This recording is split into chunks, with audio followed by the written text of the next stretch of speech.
किसान साथियों नमस्कार। आज फिर जींद जिला में आ गए हैं और भाई किसान अपना प्राकृतिक खेती करा है बहुत साल है। और भाई साहब ईब तीसरा जो भाग है अपना, इस भाग में जो घास हुआ है अपनी फसल में, जो घास पैदा होया करे और वो घास आप बोंदे नहीं है, वो अपने आप पैदा होया करे। वो पैदा कौन करे है? वो धरती माँ पैदा करे है। अगर घास नहीं होगा तो पैदा भी को नहीं होगा, बीज जमना बंद हो जाएगा। अगर घास से पैदा हुआ है साथ में तो नु सोच लो अपनी धरती बढ़िया खुशबूदार है, ताकतवर है। ये उस घास के बारे में बातचीत करांगे भी। प्राकृतिक खेती में घास का स्प्रे नहीं करे जाते हैं, दुकान पर है स्प्रे जो लियावा, जो रासायनिक खेती वाले लियावा और स्प्रे करते हैं। प्राकृतिक खेती में यो सिलसिला नहीं होता है। और इस घास के बारे में बातचीत करांगे भाई तय। और सुरेंद्र दलाल के शिष्य है, बहुत ही पुराने हैं। और भाई साहब हर बात का निचोड़ काटांगे। हर जो किसान भारत देश का प्राकृतिक खेती करन लग रहा है और वह समस्या थे उलझे पड़े हैं, आज उनकी समस्या सारी मिटाए जाएंगे। घबराइयो ना, प्राकृतिक खेती छोड़नी नहीं है। कई किसान फोन आए थे, भाई साहब घाटा हुआ है तारा, ईब घाटा नहीं हो जाएंगे, मुनाफा भी करवावांगे तारा ईब। तो ईब किसान भाई से बातचीत करावांगे। हाँ जी भाई साहब, राम राम। राम राम जी। किसान के बाद मेरा नाम मनवीर रेड्डू है और हम बातचीत कर रहे थे भाई किसान प्राकृतिक खेती क्यों नहीं बढ़ रहा। तो उसको 5 डर सताते हैं, एक कीड़े का, एक बीमारी का, एक खरपतवार का और एक खुराक का और 5वां बाजार का। तो एक बात पे हम बात कर चुके हैं कि बीमारी क्या सिस्टम है और उसको समझना किसान को कैसे चाहिए और कैसे उसको खेत से हटाया जाए। तो अब हम दूसरे पार्ट पे आते हैं। दूसरा डर है किसान को खरपतवारों का। ठीक बात है। आज बाजार के अंदर भिन्न भिन्न प्रकार के रसायन मौजूद हैं जिसमें से किसान छिड़काव करते हैं और विशेष प्रकार के खरपतवार से अपना छुटकारा ले लेते हैं। लेकिन प्राकृतिक खेती में ये सारी चीजें बैन है और किसान इनका प्रयोग नहीं करता। तो खरपतवार खेती में आते ही हैं तो उसको डर रहता है कि यदि मैं लेबर से मैनुअली इसको हटाऊंगा तो कॉस्ट बहुत ज्यादा पड़ जाती है और मेरी खेती घाटे में चली जाएगी। तो मैं प्राकृतिक खेती क्यों करूं जब मेरे को 10 पैसे बचते नहीं। लेकिन जब इसको सही से समझेंगे तो ये इतनी बड़ी समस्या नहीं है, इसको मैनेज करना आसान है। हमारे यहाँ पे जो कंसेप्ट है मारने का, तो मारना किसी भी चीज का समाधान नहीं है। आप किसी जीव को मार के नहीं हटा सकते, किसी पौधे को मार के नहीं हटा सकते। जितनी बार आप मारते जाएंगे वो उसका उल्ट रूप लेके आपके पास आता रहेगा। मैं किसानों को सलाह देता हूं आप इसको समझो। पहली बात, हमारे यहाँ गलती हुई जब हमने खरपतवार को परिभाषित किया। उन लोगों ने कहा कि आपकी मुख्य फसल के अलावा जो भी पौधा है वो खरपतवार है। ऐसा नहीं सोचना चाहिए हमारे को, क्योंकि बहुत से पौधे हमारे लिए मुख्य फसल से भी ज्यादा वैल्यूएबल होते हैं। जैसे बथुआ गेहूं में होता था तो हमारे यहाँ पे सब्जी उसकी बना के खाई जाती थी, तो हम आयरन की कमी से निजात पा लेते थे। हमारे जो आयरन का कंटेंट होता है शरीर के अंदर वो पूरा होता रहता था। तो इसलिए उसको भी खरपतवार का दर्जा देके एक बढ़िया सब्जी को हमारे यहाँ से निकाला गया। तो एक तो परिभाषा में ही गड़बड़ है। दूसरा, जो ये खरपतवार है ये इंडिकेटर है, इस बात को समझना चाहिए। आपकी जमीन के अंदर जिस भी प्रकार के न्यूट्रेंट की अधिकता या कमी होगी तो उसी प्रकार का पौधा आपके यहाँ पे आ जाएगा। किसान को ये दिखाया जाता है कि आपके यहाँ पे बीज यदि होगा किसी खरपतवार का तो वो खरपतवार आपको तंग करेगा और वो आपको हटाना पड़ेगा। ऐसा बिल्कुल नहीं है। मैं 2-3 उदाहरण देके आपको समझाना चाहूंगा।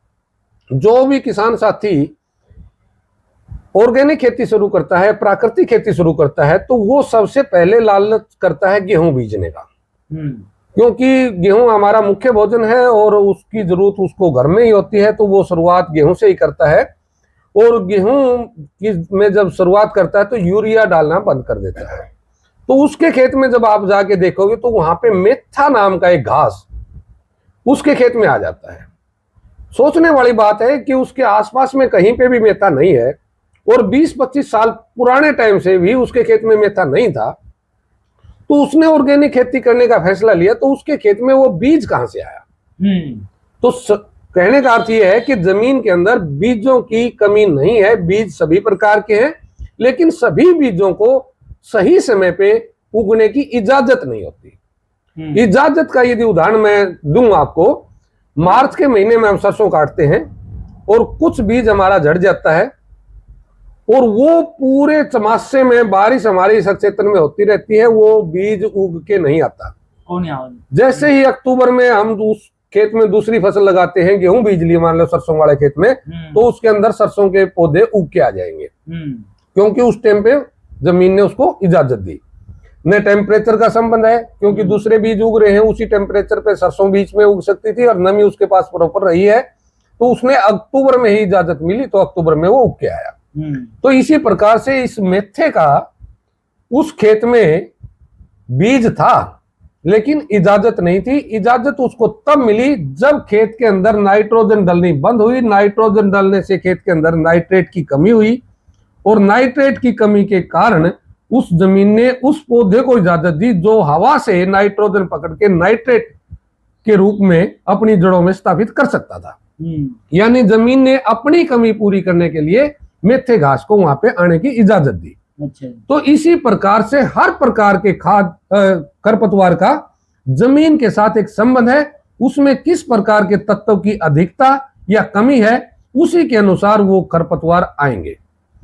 मेरे वाले सिस्टम में आप खरपतवारों से जीरो नहीं हो सकते, कोई न कोई खरपतवार आपके आता रहेगा, लेकिन वो आपको बताता रहेगा अब आपके खेत में इस प्रकार के तत्व की कमी या अधिकता है। इसका मैं दूसरा उदाहरण देना चाहूंगा। बहुत से किसान साथी बोरवेल लगवाते हैं और उसके खेत में पहले सांठी नाम का कोई घास नहीं होता। जैसे ही उसके खेत में नमकीन पानी लग जाता है, बोरवेल में यदि नमकीन पानी है तो उसके खेत में सांठी ऑटोमेटिकली आ जाते हैं। तो उसके पास बीज कहां से आया, मैं ये पूछना चाहता हूं, क्या बोरवेल के नीचे से बीज निकल के आया? ऐसा बिल्कुल नहीं है। सांठी घास जमीन में बढ़े हुए नमक को कंट्रोल करने के लिए प्रकृति ने एक पौधा बनाया हुआ है। जैसे ही जमीन में नमक बढ़ेगा तो उसको लगता है ये तू बंजर हो जाएगी और तेरे अंदर कुछ भी नहीं उगेगा, तो इसलिए इस नमक को कंट्रोल करना जरूरी है। तो वो सांठी को इजाजत देती है। सांठी उगने में नमक को खा के बड़ा होता है और जब उसको जमीन के अंदर मिलाया जाता है तो वहां पे तेजाब बनती है और तेजाब जैसे ही नमक के टच में आती है तो नमक को खत्म करती है। तो प्रकृति का ये सिस्टम है। जैसे ही जमीन के अंदर आयरन की कमी हो जाएगी तो वहां पे बथुआ आना शुरू हो जाएगा। तो हर पौधे का वहां पे आने का एक संबंध है, आने का एक कारण है, और उस कारण को यदि हम समझ लें, उसी प्रकार के तत्वों की अधिकता या कमी है, तो उसको हम पूरा करके उसको न्यूट्रलाइज करते हुए चलेंगे तो उस विशेष प्रकार के खरपतवार से हमारा छुटकारा मिल जाएगा और हमारे जो उत्पादन की स्थिति है वो कमजोर ना पड़ के बढ़िया बनेगी। जमीन के अंदर वो सभी प्रकार के तत्व पूरे करते हुए चलेंगे। दूसरा खरपतवारों का संबंध होता है फसल से। एक विशेष प्रकार की फसल विशेष प्रकार के न्यूट्रिएंट अपटेक करती है। उसी जमीन से गन्ना मिठास ले लेता है और उसी जमीन से मिर्च तीखापन लेके आ जाती है। उसको तीखेपन वाले न्यूट्रिएंट चाहिए, गन्ने को मिठास वाले न्यूट्रिएंट उसके अंदर से चाहिए, तो उनका एक संबंध होता है। जैसे आप चना बीजेंगे तो कलरिया गंठा, जो प्याजी घास जिसको बोलते हैं, वो आना शुरू हो जाएगा, क्योंकि उस प्रकार के न्यूट्रिएंटों की पूर्ति वो कलरिया गंठा ही करेगा। तो गेहूं में यदि आप देखेंगे तो गुल्ली डंडा आएगा, और जब आप दूसरी फसल उसमें लगाएंगे तो गुल्ली डंडे के अंदर कीड़ा आ जाएगा और गुल्ली डंडे को ऑटोमेटिकली खा जाएगा, क्योंकि उसकी वहां पे जरूरत नहीं है। तो इस प्रकार से प्रकृति के सिस्टम को समझते हुए चलेंगे तो मारने वाले कंसेप्ट को छोड़ के उसको हटाने वाला कंसेप्ट ले। हटाने वाले कंसेप्ट को मैं समझाने की कोशिश करूं, गुल्ली डंडे का बीज गेहूं के बीज से 18 गुना छोटा है और गुल्ली डंडे के बीज के ऊपर प्लास्टिक जैसी 2 परतें हैं। वो प्लास्टिक जैसी परतें बताती हैं इसको भरपूर नमी नहीं मिलेगी तो जर्मिनेट नहीं हो सकता, और उसका बीज का साइज ये बताता है कि उसको ऊपरी सतह में नमी चाहिए। यानी बीज जितना बड़ा है उतनी गहराई से निकलने में सक्षम है, जितना छोटा बीज है वो कम मिट्टी में से निकल पाएगा, नीचे से वो निकल ही नहीं सकता। यानी गेहूं बीजते समय यदि ऊपर की आधा इंच जमीन को हम सुखा दें तो गुल्ली डंडे के जमने की ही गुंजाइश नहीं है, क्योंकि नीचे से वो निकल नहीं सकता, ऊपर उसके अनुकूल नमी नहीं है, तो गेहूं नीचे से कम नमी में भी निकल के आ जाएगा। तो इस प्रकार से उसका नियंत्रण उसकी नमी के अनुसार हो सकता है। तो उसको समझते हुए यदि हटाएंगे तो किसान को खरपतवारों से डर नहीं लगेगा।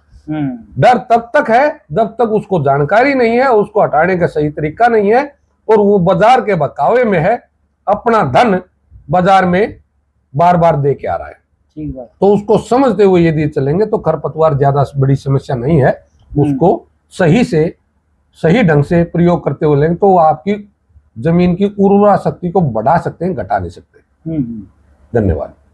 किसान साथियों, ये तो था भाई प्राकृतिक खेती के जो समस्याओं हैं किसान भाइयों का, वह समाधान है। समाधान किसान भाई ने बता दिए हैं।